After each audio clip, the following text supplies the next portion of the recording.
ሰላም ጤና ይስጥልኝ። ወቅታዊና ታማኝ መረጃዎችን በፍጥነት የሚያደርሳችሁ የፈጠነ ሚዲያ ነው። ዛሬ በዜና መጽሔታችን ዓለም አቀፍና ሀገራዊ ጉዳዮችን አቀናጅተን ይዘንላችሁ ቀርበናል። የትግራይ ሰራዊት ከፍተኛ አዛዥ ለድሮን ጸረ ድሮን ታጥቀናል የሚል ወታደራዊ ማስጠንቀቂያ ሰጥተዋል። በዓለም አቀፍ ደረጃ ደግሞ የሆርሙዝ ወሽመጥን በኢራን ድሮኖች መመታቱን ተከትሎ የነዳጅ ዋጋ እጅግ አሳሳቢ በሆነ ፍጥነት እየናረ ይገኛል። በሊባኖስ በጦርነት መሃል ስላሉት ወገኖቻችን ሰቆቃ እና ቻይና ለአፍሪካ ስላበሰረችው ታላቅ የንግድ ዕድል ዝርዝር መረጃዎችን የማቀርብላችሁ ቃል ኪዳን ሱባለው ነኝ። አብራችሁን ቆዩ።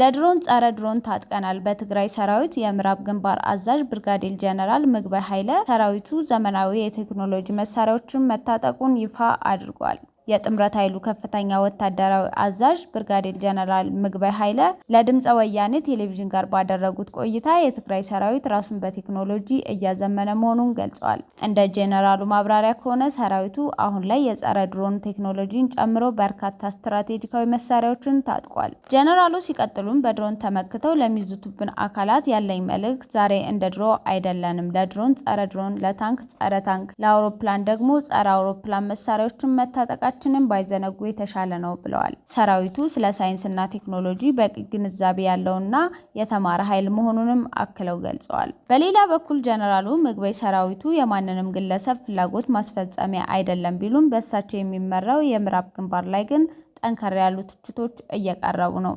በተለይም ከጥቂት ሳምንታት በፊት ጀነራሉን የተቹ የማህበራዊ ሚዲያ አንቂዎች ከህግ አግባብ ውጪ ታስረው ይሰቃያሉ የሚሉ ቅሬታዎች በተለያዩ ሚዲያዎች እየተዘገቡ ይገኛሉ።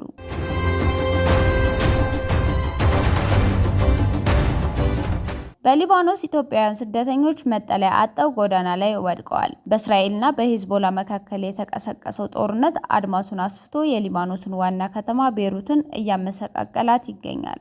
በመቶ ሺዎች የሚቆጠሩ የሊባኖስ ዜጎች ከመኖሪያቸው ሲፈናቀሉ እጅግ የከፋው በደል ግን በኢትዮጵያውያን ስደተኞች ላይ እየደረሰ ነው።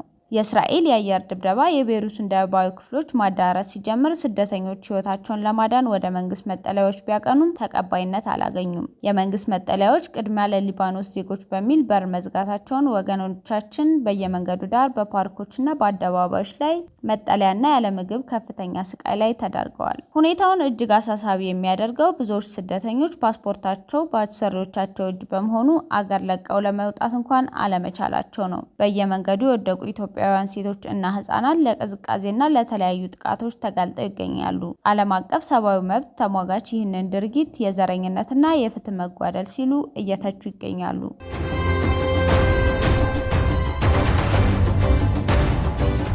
የኢራን እስላማዊ አብዮታዊ ዘብ ባወጣው መግለጫ ፕሪማ የተሰኘች የነዳጅ ጫኝ መርከብ በሆርሙዝ ወሽመጥ በኩል ስታልፍ በድሮን መመታቷን አረጋግጧል። እንደ አብዮታዊ ዘቡ ገለጻ ከሆነ መርከቧ ከባህር ኃይሉ የተሰጣትን ተደጋጋሚ ማስጠንቀቂያ ችላ በማለቷ ጥቃቱ ተፈጽሞባታል። ኢራን ከጠበኛ ሀገራት ጋር አጋር የሆኑ መርከቦችን በዚህ ወሽመጥ ማለፍ አይፈቀድላቸውም ስትል ጠንከር ያለ ማስጠንቀቂያ አስተላልፋለች። ይህ በእንዲህ እንዳለ የአሜሪካው ፕሬዝዳንት ዶናልድ ትራምፕ በሰጡት መግለጫ የአሜሪካ የባህር ኃይል የሚያልፉ መርከቦችን ለማጀብ ዝግጁ መሆናቸውን ገልጸዋል። ይህ እርምጃ በሁለቱ ሀገራት መካከል ያለውን ፍጥጫ ወደ ቀጥታ ጦርነት ሊቀይረው ይችላል የሚል ስጋት ፈጥሯል። የሆርሙዝ ወሽመጥ የዓለምን 20% የነዳጅ እና የጋዝ አቅርቦት የሚያስተላልፍ ወሳኝ መስመር በመሆኑ ይህ ቀውስ አሁን በዓለም አቀፍ የነዳጅ ዋጋ ላይ ከፍተኛ ጭማሪ ማሳየት ጀምሯል። የዓለም አቀፍ የነዳጅ ገበያ ሊቆጣጠሩት በማይችሉት ፍጥነት እየተናወጠ ነው። የሳምንቱ የነዳጅ ገበያ እንደተከፈተ ባልታሰበው ሁኔታ በ10 ደቂቃ ውስጥ ብቻ የአንድ በርሜል ነዳጅ ዋጋ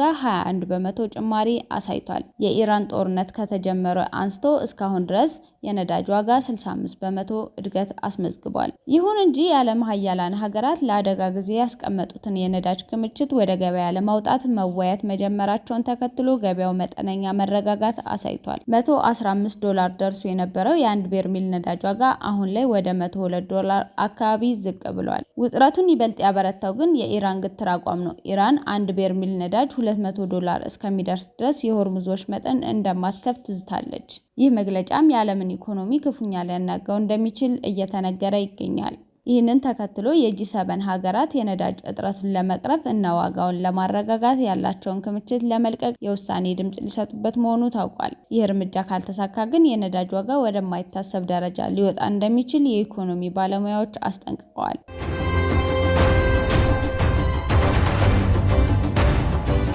ቻይና ከአፍሪካ ሀገራት ወደ ግዛቷ የሚገቡ ምርቶችን ከታሪፍ ነጻ ልታደርግ መሆኑን አስታውቃለች። ቤጂንግ ከሰጠችው መግለጫ ለመረዳት እንደተቻለው ከቻይና ጋር ዲፕሎማሲያዊ ግንኙነት ያላቸው 53 የአፍሪካ ሀገራት በዚህ እድል ተጠቃሚ ይሆናሉ። እነዚህ ሀገራት ወደ ቻይና በሚልኩት ማናቸውም ምርቶች ላይ ቀደም ሲል ይጣል የነበረው የጉምሩክ ታክስ ወይም ታሪፍ በሙሉ ይነሳላቸዋል። ይህ ታላቅ የንግድ ስምምነት እንደ አውሮፓውያን አቆጣጠር ከግንቦት 1 2026 ጀምሮ በይፋ ተግባራዊ እንደሚደረግ ተገልጿል። ውሳኔው ቻይና ከአፍሪካ ጋር ያላትን የንግድ ልውውጥ ለማመጣጠንና የአፍሪካን የውጭ ንግድ አቅም ለማሳደግ ያለመ መሆኑን ተመልክቷል። ይህ እርምጃ በተለይ እንደ ኢትዮጵያ ላሉ የግብርና ምርቶችን ወደ ቻይና ለሚልኩ ሀገራት ትልቅ የገበያ እድል ይከፍታል። የታሪፍ መነሳት ምርቶቹን በቻይና ገበያ ላይ በዝቅተኛ ዋጋ እንዲቀርቡና ተወዳዳሪ እንዲሆኑ ይረዳል። ቻይና ይህንን ውሳኔ ያሳለፈችው የምዕራባውያን ተጽዕኖ በአፍሪካ እየቀነሰ በመጣበትና የብሪክስ ሀገራት ትብብር በጠነከረበት ወቅት መሆኑ ደግሞ ጉዳዩን ይበልጥ ፖለቲካዊ ፋይዳ እንዲኖረው ያደርጋል።